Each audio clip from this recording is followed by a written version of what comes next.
মাধ্যমিক পরীক্ষার্থীদের সাহায্যার্থে ABTA 2024-25 শিক্ষাবর্ষের test paper solution শুরু করেছি। ইতিমধ্যে আমরা 5টা পর্বে 5টা সেট এমসিকিউ এসএকিউ আলোচনা করেছি।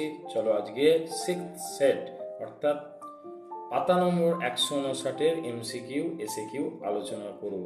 এগুলো যদি ভালো করে শোনো এবং বারবার অনুশীলন করো, নিশ্চিত বাংলায় কিন্তু মাধ্যমিকে সাফল্য আসবেই।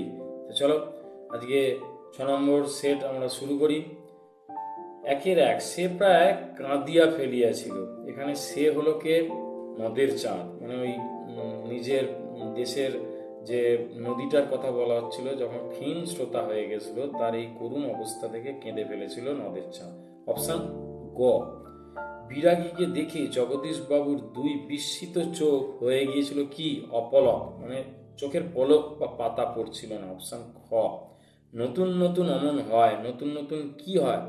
কারেকশন, মানে ভুল ত্রুটি থাকলে সেগুলো কারেকশন করতে ছোট মাসি বলছিল এটা। অপশন ঘ, এটা জ্ঞানচক্ষু গল্পে রয়েছে। আফ্রিকা বিদ্রুপ করেছিল কাকে? ভীষণকে। অপশন খ। গান বাঁধবে সহস্র উপায়। কে গান বাঁধবে? কোকিল। অপশন ক। আচ্ছা, 1-6 বছরগুলো নেমে এলো তার মাথার উপর। কিসের মতো নেমে এলো? এটা কোথায় রয়েছে বলো? অসুখী একজন কবিতায় রয়েছে। গ, পাথরের মতো। অপশন গ।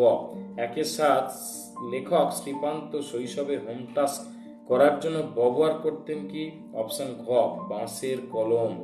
1-8 কলকাতা বিশ্ববিদ্যালয় পরিভাষা সমিতি নিযুক্ত করেছিল কত সালে? এই প্রশ্নটা বারবার কিন্তু বহু পরীক্ষা কেন্দ্রে বা বহু বিদ্যালয়ে এসেছে, তাই বলবো এটি ভালো করে তোমরা অনুশীলন করবে। এটা হবে অপশন ক, 1936 সাল। ডমরুধরের স্রষ্টা হলেন কে? তৈলক্যনাথ মুখোপাধ্যায়। অপশন গ, এটা রয়েছে হারিয়ে যাওয়া কালিকলম প্রবন্ধে। শব্দকে পদে পরিণত করতে সাহায্য করে কে?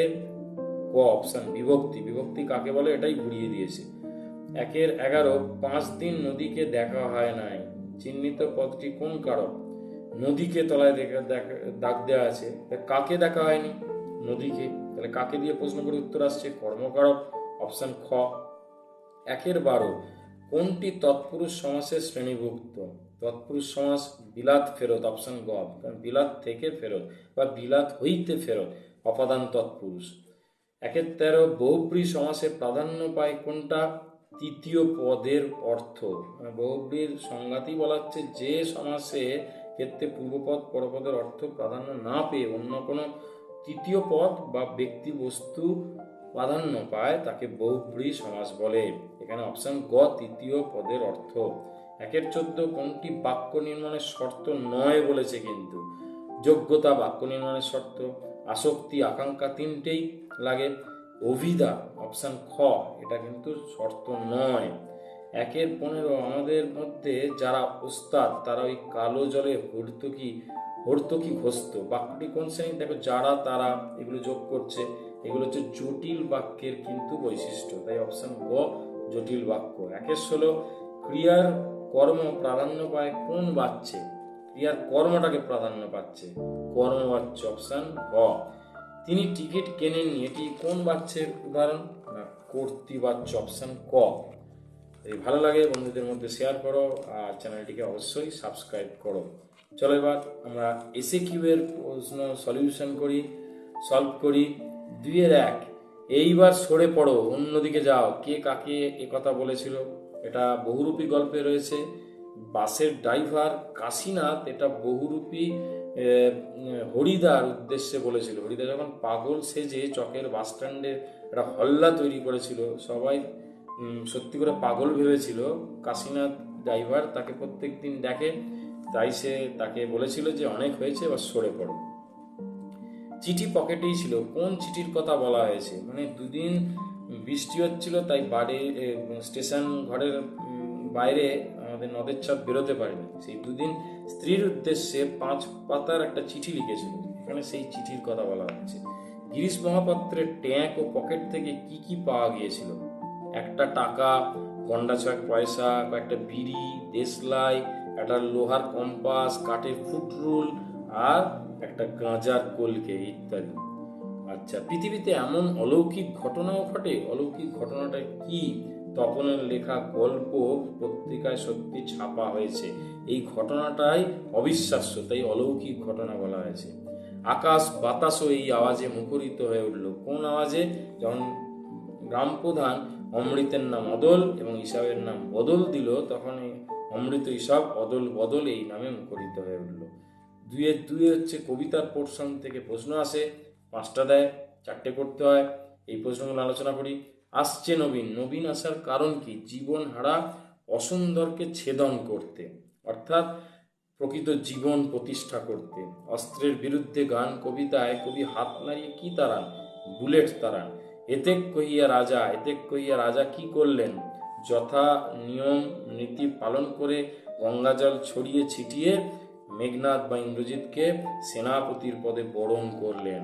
এটা অভিষেক কবিতার অংশ। আফ্রিকা কবিতা অনুযায়ী স্রষ্টা নিজের প্রতি অসন্তোষে কি করছিলেন? সৃষ্টিকে বারবার ধ্বংস করছিলেন। সখী সবে আজ্ঞা দিল। সখীকে? সখী এখানে পদ্মা। তার সখীদের আজ্ঞা দিল। কি আজ্ঞা দিল? না, চেতন হারিয়ে যাওয়া মানে জ্ঞানহীন পদ্মাবতীকে উদ্যানের মাঝে নিয়ে এসো, তার সমস্ত দেহটা কাপড় দিয়ে ঢেকে দাও। 2-3 প্রবন্ধের অংশ থেকে প্রশ্ন আসে, 4টে দেয়, 3টে করতে হয়। দেখো, সমানি সম শীর্ষানি ঘনানি বিরলানি চ, কথাটির অর্থ কি? সব অক্ষর সমান আর সব ছত্র সুশৃঙ্খল এবং পরিচ্ছন্ন। পরিভাষার উদ্দেশ্য কি? ভাষা সংক্ষেপ এবং সুনির্দিষ্ট করা। কলম সেদিন খুনিও হতে পারে বই কি? কলমকে কখন খনির ভূমিকায় দেখা গিয়েছিল? যখন সিজার ওই ব্রোঞ্জের শলাকা দিয়ে কাসকাকে আঘাত করে হত্যা করেছিল। কালিদাসের এই উক্তি মহাকাব্যেরই বা কাব্যেরই উপযুক্ত, ভূগোলের নয়। উক্তিটি কি? না, হিমালয় যেন পৃথিবীর মানদণ্ড। 2-4 ব্যাকরণের অংশ থেকে প্রশ্ন আসে, 10টা থাকে, 8টা করতে হয়। বিভক্তি অনুসর্গের একটি পার্থক্য লেখো। বলবে বিভক্তি স্বতন্ত্র প্রয়োগ নেই, সাধারণত শব্দের শেষে যুক্ত হয়। অনুসর্গের কিন্তু অনেক ক্ষেত্রে স্বতন্ত্র প্রয়োগ আছে, অনেক সময় আগে মাঝে শেষে অনুসর্গ ব্যবহৃত হয়। নির্দেশক কি?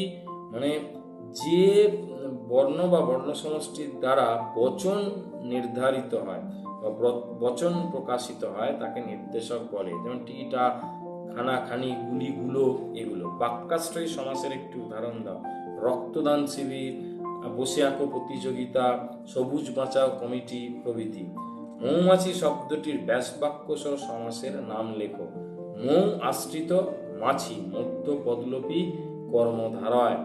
যে রক্ষক, আচ্ছা, সম্প্রসারিত উদ্দেশ্যের একটি উদাহরণ দাও। মানে হচ্ছে উদ্দেশ্য সম্প্রসারণ বা উদ্দেশ্য বিধেয় সম্প্রসারক বা উদ্দেশ্য সম্প্রসারক বলে দুটো অংশ রয়েছে বাক্যের, সেই সম্প্রসারকের উদাহরণ চেয়েছে। যেমন কবিগুরু বিশ্বজয়ী রবীন্দ্রনাথ ঠাকুর গীতাঞ্জলি কাব্যগ্রন্থ রচনা করেছিলেন। ঠিক আছে, তাহলে এটা হবে কবিগুরু বিশ্বজয়ী, এটা হচ্ছে উদ্দেশ্য সম্প্রসারক। যে রক্ষক সেই ভক্ষক, বাক্যটিকে সরল বাক্যে পরিণত করো। রক্ষকই ভক্ষক। কর্মকর্তৃবাচ্য কাকে বলে? যে পাচ্ছে কর্মপদটাই কর্তারূপে প্রতীয়মান হয় তাকে কর্মকর্তৃবাচ্য বলে। যেমন শাঁখ বাজে, ঘন্টা বাজে, ঢাক বাজে, এইগুলো। এই প্রশ্নটাও বারবার দেখবে একাধিক সেটে কিন্তু রিপিট হচ্ছে, ভালো করে অনুশীলন করো। তোরা সব জয়ধ্বনি কর, বাক্যটিকে ভাববাচ্যে রূপান্তরিত করো। তোদের সবার জয়ধ্বনি করা হোক। বিগ্রহ বাক্য কাকে বলে? মানে সমাসবদ্ধ পদকে যে বাক্যের সাহায্যে বিশ্লেষণ করা হয় তাকে বলা হয় বিগ্রহ বাক্য। যেমন দশানন, এটা সমাসবদ্ধ পদ, এটাকে বিশ্লেষণ করছি কিভাবে? 10 আনন যা, এটা হচ্ছে বিগ্রহ বাক্য বা ব্যাস বাক্য। ঘাস জন্মালো রাস্তায়, চিহ্নিত পদটির কারক ও বিভক্তি নির্ণয় করো। রাস্তায় স্থান বোঝাচ্ছে, স্থান বোঝালে অধিকরণ কারক হয়। আর রাস্তা মূল শব্দ, তার সঙ্গে এক্সট্রা অন্তস্থ যোগ আছে, তাই অন্তস্থ বিভক্তি। এই হচ্ছে সলিউশন 6th বা 6 নম্বর সেটের 159 পাতার। আশা করি সকলের কাজে আসবে। কাজে এলে একটু বন্ধুদের মধ্যে শেয়ার করো, পাশে থাকো, সঙ্গে থাকো, কবিতার ছন্দে থাকো। ধন্যবাদ।